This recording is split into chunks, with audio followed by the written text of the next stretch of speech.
saya bulat memilih bahwa saya harus di musik gitu. Dari situ mulai agak berubah penilaiannya. Waktu kecil pengen jadi artis gitu ya, di situ berubah pemikirannya. Saya udah berpikir saya mau jadi pekerja seni gitu. Ternyata di seni musik itu sebuah pekerjaan yang sebenarnya tidak beda jauh dengan pekerjaan yang lain. Gak ada istimewanya sebetulnya, biasa-biasa aja, sama seperti tukang bakso, sama seperti tukang bubur, sama saja sebetulnya. Hanya masalahnya yang merusak adalah ketika kita punya mindset mengukurkan bahwa kalau seseorang sukses di dunia musik itu harus jadi artis. Padahal di dunia musik itu ada bermacam profesi sebetulnya yang bisa membuat kita sukses. Nggak harus jadi artis, bisa jadi produser, bisa jadi komposer, arranger, penulis lagu.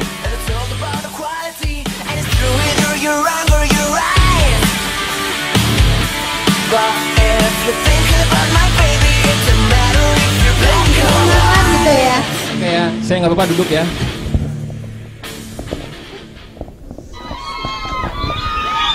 Sip, oke silakan Mbak Ayu. Oke deh, Aduh jadi ini. silahkan minum-minum dulu loh Kang.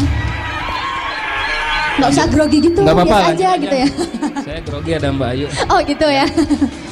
Oke deh lanjut, silahkan Bang. Kira-kira apa sih godaan terbesar ketika menjadi seorang yang ngehit Pupun gitu loh? Siapa yang nggak kenal seanteroan Indonesia? Kalau bicara godaan mah nggak cuman gitaris, nggak cuman seniman ya. Tukang cendol pun dapat godaan. Bener nggak?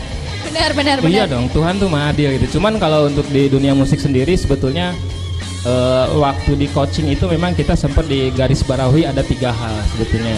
Kalau untuk cowok-cowok ya. Iya. Yang pertama narkoba.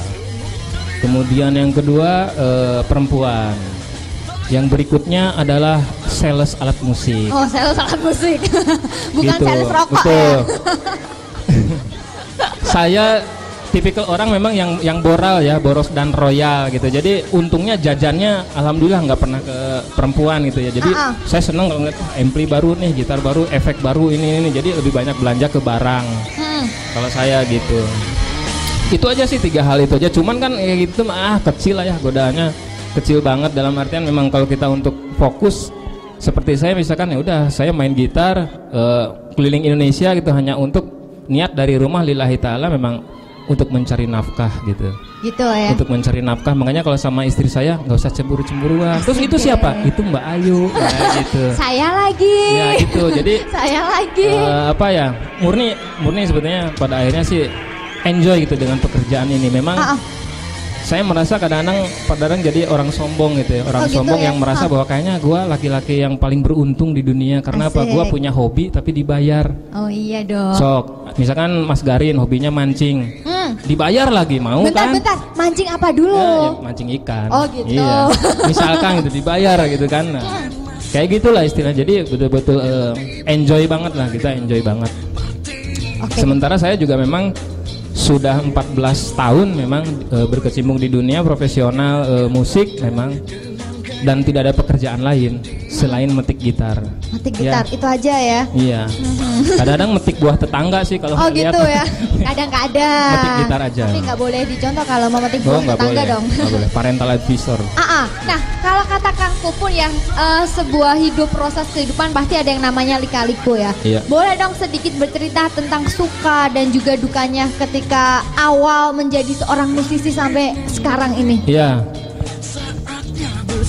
Prihatinya musisi cuma satu sebetulnya kadang-kadang. Apa coba? Sekarang saya bercermin banyak sekali dengan teman-teman, termasuk teman-teman di Jepara yang kemarin malam kita sampai jam 1 ya sharing ya.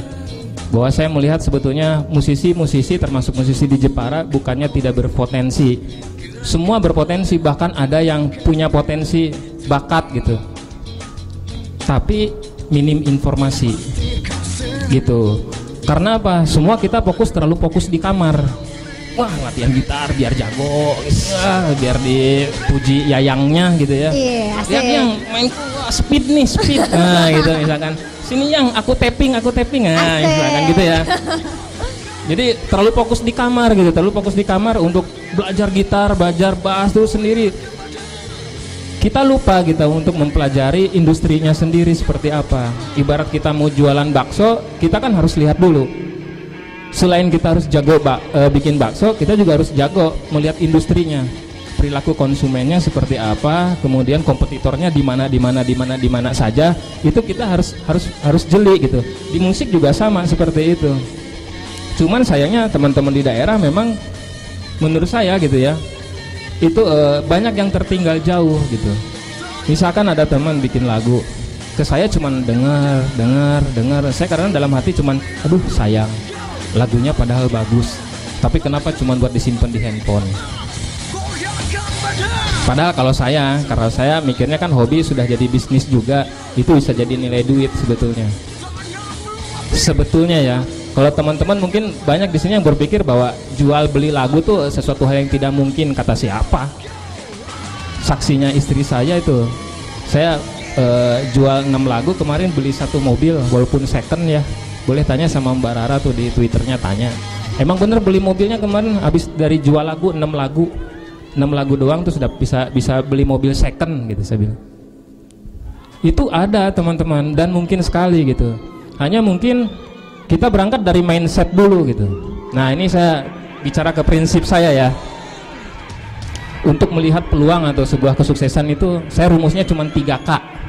Apa itu 3K? Bukan keamanan, kebersihan, iya ketertiban dong. Ya, biasanya bukan. Itu kan 3K itu yang pertama kemauan, yang ketiga kemampuan, yang ketiga kesempatan. Bayangkan kalau Anda punya kemauan, punya kemampuan, tapi kesempatan tidak ada, 0. Kesempatan ada, kemauan ada, tapi nggak pernah latihan, nggak ada kemampuan, 0. Jadi 3 hal itu kalau saya rumusnya secara pribadi untuk melihat sesuatu, oh bisa jalan nih, bisa kita jalani, itu 3K itu. Dari kemauan yang kuat, akhirnya dia belajar gitar, sampai akhirnya jago, levelnya naik, jadi punya kemampuan. Mainlah di sini malam ini misalkan, ternyata di antara kita nih ada bapak-bapak, ibu-ibu yang ternyata suka dengan talentnya dan dia berminat untuk jadi produser. Timbullah sebuah kesempatan, betul nggak? Hanya masalahnya mindset di kita, karena kita merasa diri kita orang kampung, merasa diri kita wah jauh dari ibu kota, kita berpikir akhirnya jadi sesuatu yang tidak mungkin. Nggak mungkin, saya kan cuma ini gitu. Buat saya sebetulnya nggak begitu. Saya juga sama, dari kampung, bukan dari keluarga yang kaya gitu. Ngalamin kok namanya misalkan ngamen, ngamen nih sama kapten, per titik baru dibayar 5 juta, bukan sendiri, 5 juta tuh 1 band. Bayangkan bayar kru dan apa-apa sebagainya. Jangan dikira kapten nggak pernah dibayar pakai Indomie, pernah. Main di RT gitu kan, tuh mixernya juga dari bambu, nggak tahu apa ya, pokoknya bentuknya aneh tuh, saya baru lihat, ini mixer dari bambu nggak tahu apa gitu, aneh gitu. Maaf Kang, nggak ada backstage, nggak ada apa. Terus ini cuman ala kadarnya, oh ya, cuman ada Indomie, semangkok sama teh botol. Demi Allah itu saya ngalamin. Tapi nggak apa-apa, saya pikir ya ini perjuangan, sebuah bentuk perjuangan gitu. Sampai akhirnya meningkat, mulai dapat duit nih 125.000, 150.000 gitu kan. Terus akhirnya bisa menikmati, ngalamin lah gitu ya, beli rumah dari ngamen, kemudian beli kendaraan dari ngamen gitu, beli cincin kawin dari ngamen gitu kan, ngalamin lah gitu.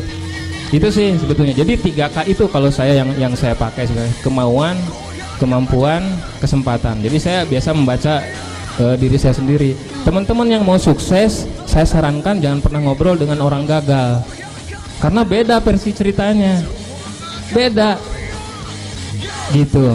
Misalkan datang ke satu tempat uji nyali ya kan, yang satu mah takut, yang satu mah enggak. Begitu ditanya di sana ada apa, kalau yang berani mah nggak ada apa-apa, biasa aja. Tapi yang takut mah, aduh itu di dalam kayak ada ini, beda ceritanya, padahal tujuannya sama, tempatnya sama. Benar nggak teman-teman? Iya benar. Jadi jangan pernah berpikir atau membentengi pikiran kita, mindset kita dengan sesuatu yang tidak nyata gitu loh. Bahkan sesuatu yang nyata pun sebenarnya bisa kita selesaikan asal kita berpikir tenang. Ntar dulu masalahnya nih di mana? Gitu ya. Iya. Nyambung nggak sih dengan pertanyaan tadi? Asal nyambung enggak? Perasaan enggak ya? Anggap saja nyambung gitu ya. Saya mau cerita real dulu ya Mbak Ayu ya. Boleh. Daripada yang filosofi sebenarnya teman-teman lebih lebih penting informasi yang saya sampaikan berikut ini. Betul, silakan. Bahwa pendapatan pajak Indonesia dari musik itu cuma 0,6%, kecil sekali. Sekarang gerakan dari pemerintah dan DPR sudah mulai nyata gitu dengan beberapa teman kita dari Asiri, Papri itu langsung datang ke Kabareskrim untuk mengobok-obok glodok, untuk menutup penggandaan CD ilegal dan lain sebagainya gitu. Itu udah mulai kelihatan nyata, dan ini tantangan seperti ini pada akhirnya ternyata harus dijawab oleh kita semua sebagai musisi untuk menyiapkan apa, karya yang lebih bagus, berkarya, semangat, spirit gitu, karena menurut saya industrinya akan bagus. Langkah realnya seperti ini teman-teman. Ketika teman-teman punya sebuah lagu, rekam, kemudian mixing, mastering semampunya teman-teman, minimal itu bisa didengar. Karena apa? Sebetulnya inspirasi, ide lagu itu kalau boleh saya bilang itu sebetulnya bisikan gaib.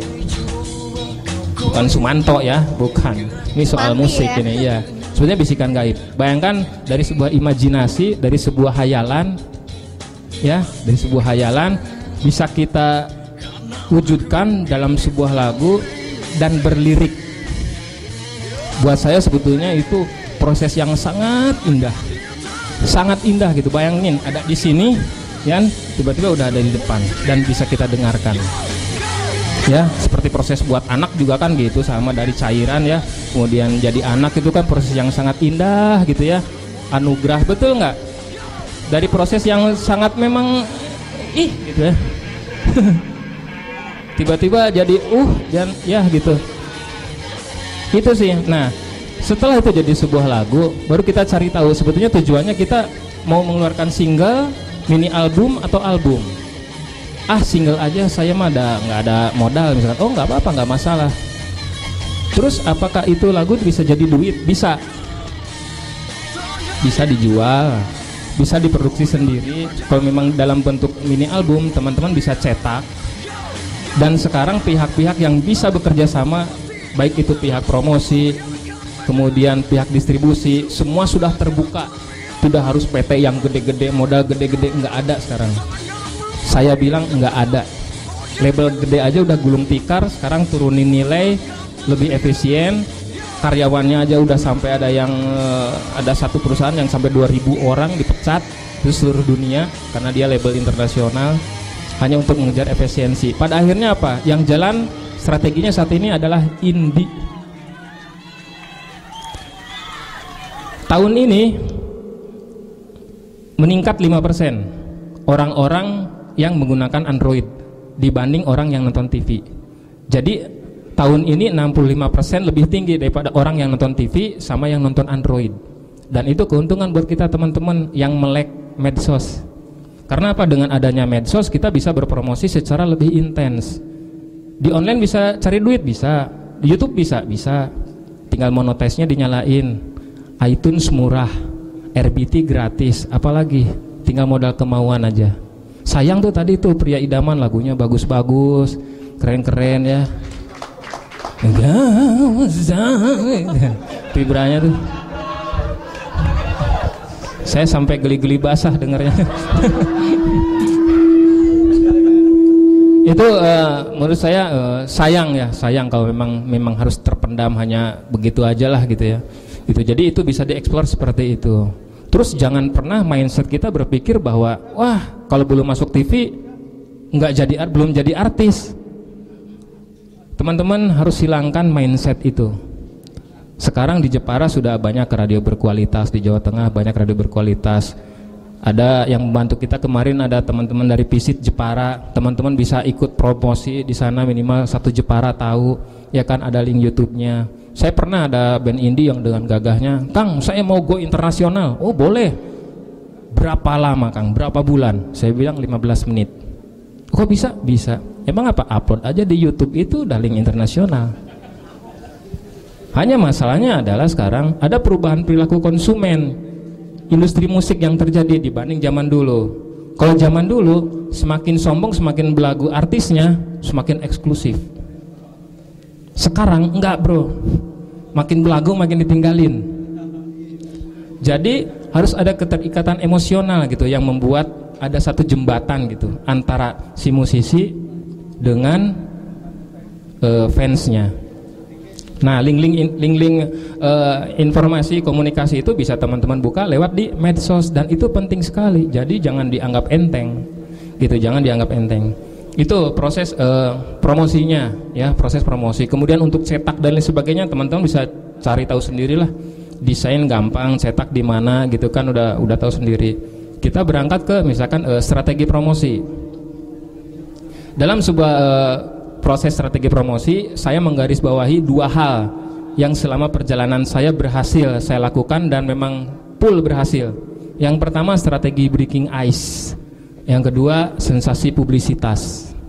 Breaking ice itu ketika begini, misalkan ya, saya misalkan ketemu dengan seorang perempuan, begitu ngelihat, ser, dek, dek, dek, dek, dek. Itu kesan pertama. Dalam artian berarti nih perempuan dari rumah mungkin mandi, ya kan, wangi, dandan, rapi. Jadi kita ngelihatnya tuh damai gitu ya, kayak pantai Karimun. Damai. Nah itu namanya breaking ice. Jadi perhatian saya tertuju ke situ. Nah teman-teman misalkan pria idaman mau rilis, itu butuh namanya breaking ice. Apa yang membuat teman-teman beda dengan band yang lain, yang akhirnya orang-orang ngelihat, begitu ngelihat baru sepintas net, beda ini mah nih, beda nih, gitu. Apa gitu? Itu breaking ice namanya. Jadi tercuri perhatiannya. Ngerti ya maksudnya ya? Tercuri perhatiannya, apa nih yang beda? Karena begini teman-teman, baik itu permainan gitar, baik itu musik, baik itu permainan bass, drum dan sebagainya. Perlu teman-teman tahu, bagus dan jelek itu relatif. Buat saya relatif. Yang lebih mahal dari itu apa? Karakter. Apa yang membedakan kita dengan yang lain? Saya nanya, siapa yang nggak kenal sama Andika Kangen Band? Semuanya kenal dong. Cowok-cowok pasti di sini fansnya kayaknya. Following. Tahu kan? Tapi Anda tuh sebel sebetulnya. Iya nggak? Ini curhat ya? Oh enggak, enggak ya? Ini saya bercerita tentang salah satu strategi breaking ice yang berhasil. Buktinya Andika Kangen Band dikenal dimanapun. Apalagi sama cowok-cowok juga ternyata kenal. Walaupun nyebelin dalam hati mah najis gitu kan. Tapi itu salah satu strategi breaking ice. Kemudian ada lagi pertanyaan, kok band kayak gitu skillnya pas-pasan ini, tapi kok bisa masuk major terus ini. Saya bilang jangan begitu. Saya nanya dulu, yang kayak Kangen Band ada nggak di Indonesia? Nggak ada. Karakter. Yang seperti Dewa ada nggak di Indonesia? Banyak pun, ada yang muncul pun begitu dia mencoba kegusur. Karena apa? Lead marketnya sudah Dewa. Ngapain dengerin yang imitasi, yang asli masih ada, masih hidup. Ya enggak? Balik lagi karakter. Gitu. Jadi apa yang membedakan kita? Kalau saya kan jelas karakternya ya, gondrong, jelek, gitarnya yang lain 6, ini 7 gitu kan. Dipaksa sama Mas Garin pakai gitar 8, itu 8 senar. Keren gitarnya, tadi udah nyobain. Carving gitar. Itu breaking ice. Jadi penting banget, sesuatu yang mencuri perhatian.